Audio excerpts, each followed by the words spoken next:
Bismillahirrahmanirrahim. Assalamualaikum warahmatullahi wabarakatuh. Salam jumpa kembali dengan channel Dunia Fana News.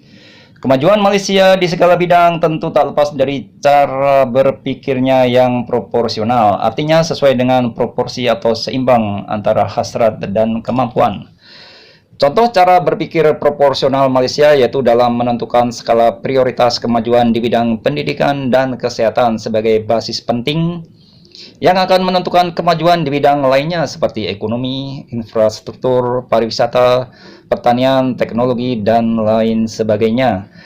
Dengan menentukan skala prioritas pendidikan Malaysia, yaitu dengan terus memperbaiki kualitas sistem pendidikannya, maka akan dihasilkan kualitas sumber daya manusia yang cerdas, pintar, visioner, dan inovatif.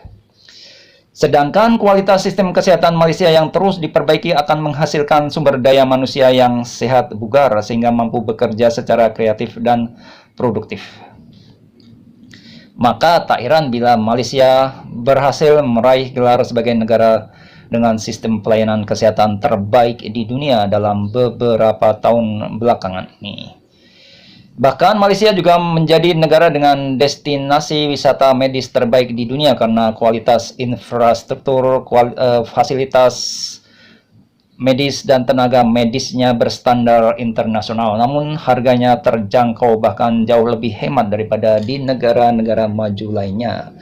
Terbukti dengan cara berpikir yang tepat yaitu memperbaiki kualitas sumber daya manusia yang cerdas dan sehat melalui peningkatan kualitas sistem pendidikan dan kesehatannya, maka Malaysia lebih mudah dalam meraih kemajuan di bidang ekonomi, infrastruktur, transportasi, teknologi, pariwisata, dan pertanian.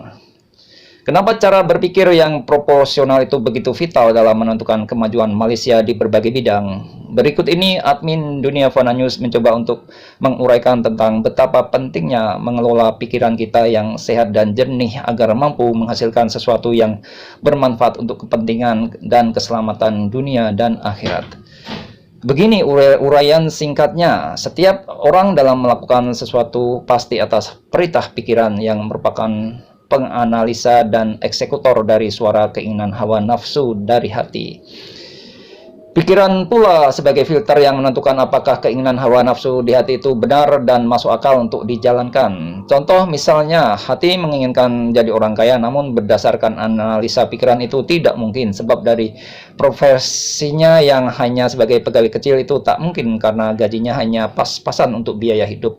Tapi keinginan hawa nafsu di hati terus membisiki harus kaya bagaimanapun caranya. Bila ada perlu guna cara rasuah, gunakanlah cara rasuah. Begitu bisikan hati yang penuh bisikan hawa nafsu. Akhirnya filter pikiran menjadi jebol rusak tak kuat menahan desakan kuat keinginan hawa nafsu di hatinya. Yang lalu terjadi adalah pikiran menjadi ikut kotor, rusak, terpaksa harus melakukan pembenaran apapun yang bersumber dari hati yang sudah kotor. Hati dan pikiran bila sudah kotor ibarat satu gelas berisi lumpur. Bila disoroti cahaya tak akan tembus, bahkan bila ada paku karatan pun dicelupkan tak akan nampak kelihatan. Sedangkan hati dan pikiran yang jernih ibarat segelas air bening, bila disoroti cahaya akan tembus menerangi sisi lainnya. Sedangkan bila dimasukkan setitik kotoran pun akan nampak jelas. Demikian pula hati pikiran yang jernih meskipun mendapatkan godaan keinginan hawa nafsu dunia yang bergelora akan tetap mampu menjaga kejernihannya, yaitu hati tetap tenang mampu mengendalikan keinginan sedangkan pikiran akan memfilter dengan jernih setiap keinginan yang muncul. Maka dengan demikian kehidupan akan berjalan dengan tenang, damai, dan harmoni sebagai akibat dari cara berpikir yang sehat dan proporsional. Namun sebaliknya cara berpikir yang sakit dan tidak proporsional akan menghasilkan kehidupan yang sakit, penuh konflik, kecurangan, keculasan, kesehatan yang saling merugikan satu sama lainnya. Demikian informasi yang bisa kami sampaikan kali ini. Terima kasih atas perhatian Anda semuanya. Wassalamualaikum warahmatullahi wabarakatuh.